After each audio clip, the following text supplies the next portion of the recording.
Un saludo a todas las personas que están conectadas. Agradezco, por supuesto, la invitación de todas las personas organizadoras y el espacio para poder venir a compartir con ustedes. Y pues muy contenta de compartir el espacio con todos ustedes. Yo me quiero referir a 3 temas que son un poquito distintos a los que ya se han tratado, y en ese sentido pues creo que podemos complementar el panorama de nuestras preocupaciones y propuestas. Uno es a la importancia que tiene la información en un contexto de crisis como este. El segundo, abordar que la crisis no es solo sanitaria, y eso genera una necesidad mayor de ampliar los temas y los ramos de información, ya que no solamente necesitamos contar con información puntual en materia de salud, y en ese sentido abordar cuáles son algunos de los problemas que se generan debido a esta falta de información. Y 3, finalmente, a lo que me parece que es el mayor reto de los gobiernos en esta coyuntura, que es la de generar certidumbre y alternativas. Y si el tiempo me lo permite, pues quiero tratar 2 casos muy específicos de 2 países de la región, para no compararnos con Noruega, y cómo estos ejercicios de gobierno y de apertura de información tienen costos mínimos y beneficios máximos. Y bueno, hacia el final perfilaré 3 ideas que creo que deben estar presentes en la agenda legislativa para poder mejorar los marcos normativos y la relación del gobierno en contextos de crisis. Bien, el primer tema, el de la importancia de la información, creo que debemos partir de que si en una situación ordinaria la información gubernamental es necesaria, pues en una situación extraordinaria la comunicación de los gobiernos puede ser un asunto de vida o de muerte. Es una necesidad real. Y recordar que en las sociedades contemporáneas la información gubernamental es parte de la gobernanza, no es alternativo, no es, si quieren, es parte del ejercicio mismo del gobierno. La información por sí misma pues es un derecho también, pero que sirve además para el ejercicio de otros derechos. El derecho a la salud, por supuesto, pero no solo también derechos vinculados a la seguridad social, a la seguridad pública, entre otros, incluso a una vida libre de violencia. En ese sentido, pues la información es tan indispensable como lo es la buena gestión de los gobiernos. Dice Mario Riorda, que es un conocido estudioso de la comunicación política, que no es admisible decir gobierno bien pero comunico mal. Eso es un binomio que no se puede separar. En ese sentido, pues es necesario que los gobiernos y quienes tienen a su cargo la conducción de las administraciones públicas puedan distinguir lo que es la comunicación convencional de la comunicación gubernamental en crisis, porque los propósitos para los que sirve una y otra son totalmente distintos.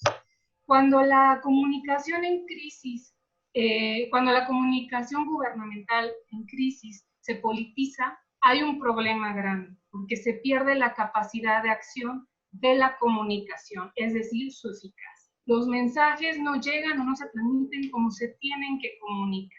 Esto es, libres de toda influencia o propósito político. En ese sentido, los gobiernos deben concientizar a la población sobre los riesgos. La comunicación gubernamental, por tanto, dicen quienes estudian este tema, se debe potenciar en las crisis, pero no solo se trata de más información o más comunicación, sino de mejor información. Y hay que tener en cuenta que comunicar e informar no es lo mismo. La comunicación en crisis, y todo el tiempo digo la comunicación, pero me refiero o estoy pensando en la comunicación gubernamental, en crisis debe ser certera, puntual, accesible, esto es comprensible y masiva. Le tiene que tratar de llegar al mayor número de personas y en formatos tales que además las personas tengan la posibilidad de realmente apropiarse de ella. Entonces, no es comunicar por comunicar, se trata de dar información que sirva para cumplir diferentes propósitos. De manera que no es una acción, la comunicación en crisis no es una acción instrumental que sea optativa o potestativa para los gobiernos, es una obligación. Y con esto paso al segundo de los temas a los que me quiero referir, que es que la crisis no es solo sanitaria. Por tanto, la información no se debe agotar solamente a este ámbito. La pandemia y la crisis han puesto sin duda contra la pared a los gobiernos respecto de qué informar y cómo comunicarlo para que la información, y repito, no solamente la que tiene que ver con el autocuidado o con el cuidado de la familia, pueda cumplir sus propósitos. También, bueno, por un lado se espera a los gobiernos que informen, por supuesto, cómo garantizar los cuidados en el ámbito privado, pero también esperamos que nos informen cómo tenemos o cómo se nos va a garantizar nuestro derecho de acceso a la salud, pero al mismo tiempo también necesitamos conocer qué medidas y respuestas económicas, sociales, laborales, tributarias, etcétera, está generando el gobierno para poder enfrentar una crisis como la que tenemos aquí.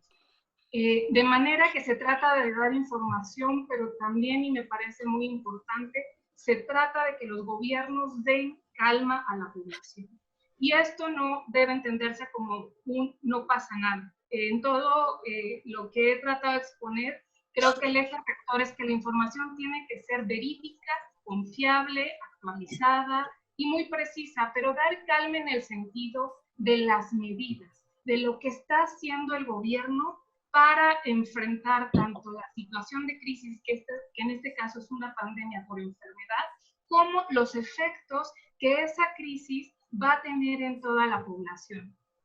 Por ello, es necesario que, como en ninguna otra circunstancia, se nos informe de manera puntual cuáles son esas medidas excepcionales que está tomando el gobierno, por cuánto tiempo van a tener vigencia y a qué costos. Esto porque a su vez nos lleva al tercer grupo de cosas a las que me quiero referir, y es generar certidumbre. La información nos tiene que dar tranquilidad y confianza, y hablo para cualquier país y para cualquier realidad. Creo que esto es exactamente aplicable en todos lados. La comunicación y la información que nos presenten tiene que servir para generar confianza, para que podamos nosotros también hacer la parte que nos toca como ciudadanía o como población, como bien lo decía Max al inicio de su intervención, ¿no? Entonces, visto así, al gobierno le toca, por supuesto, ayudar a construir este ambiente en donde se presenten escenarios probables que nos generen certeza de lo que está pasando por un lado en tiempo real, pero por otro de lo que va a pasar, y especialmente de cómo va a actuar el gobierno al respecto. También Mario Riorda, este comunicólogo que les comentaba, decía, lo escuchaba hace nada, que hay un estudio muy reciente también, quizá hace 25 días en Estados Unidos, que muestra que la población en un 73% tiene como preocupación que se puede ver afectada económicamente por la pandemia, frente a un 27% que es el que tiene preocupación respecto de que pueda verse contagiado. En su opinión, él dice, pues esto lo que nos da cuenta es de una pésima comunicación de riesgo, porque la alerta de riesgo sanitario no se ha logrado establecer de manera urgente como lo es en la población. Y no es que no tenga razón, pero yo también creo que visto de otro lado, también nos da información de otro grupo de preocupaciones que son también más inmediatas, reales y concretas de la población. Aunque ese estudio se hizo en Estados Unidos, creo que por la información disponible y nuestros propios entornos sabemos que la preocupación va más allá del aspecto meramente sanitario. Y bueno, estas ideas creo que lo que sirven es para dar un buen contexto de qué tenemos actualmente. Creo que lo que tenemos es ausencia de información. No hay, a diferencia de lo que sí hay en otros países, que es un sitio, un portal, un lugar en los portales de gobierno en donde esté almacenada información, pero no solamente respecto de cuántos contagiados, cuántas personas han perdido la vida, cómo se comporta la estadística, no solamente información numérica sobre el comportamiento de la enfermedad, sino que ahí alojan de manera unificada o concentrada información sobre las medidas que los gobiernos han estado tomando en ámbitos tan diversos como precios máximos autorizados para compras, qué elementos de compra puede el gobierno, en donde el gobierno puede optar por las excepciones a la legislación de adquisiciones en materia de cultura, de pago de impuestos, situación de las personas que están privadas de su libertad, qué medidas están haciendo desde los ámbitos de penitenciarios, etcétera. Los ejemplos en ese sentido ilustran muy bien este problema que hay, primero respecto de la necesidad de la información y luego por la falta de certeza y el problema que esto genera por no contar con información. Además de que, bueno, toda la evidencia lo que demuestra es que justo la falta de información lo que genera es el contexto propicio para que se den estos espacios de corrupción y de recepción también social sobre lo que están haciendo, de tal manera en que esta corresponsabilidad que estamos esperando o deseando que se dé, pues se ve entorpecida. Por cuestión de tiempo, creo que ya estoy sobre los minutos que me asignaron. Me gustaría referirme, bueno, los dos países a los que les decía que vale la pena echar un ojo es Chile y Argentina. Se accede desde la página de sus gobiernos, argentina.gov.ar, y lo primero que uno se encuentra es una pestaña para acceder a toda la información, ya les decía, de manera concentrada sobre todas las medidas del gobierno.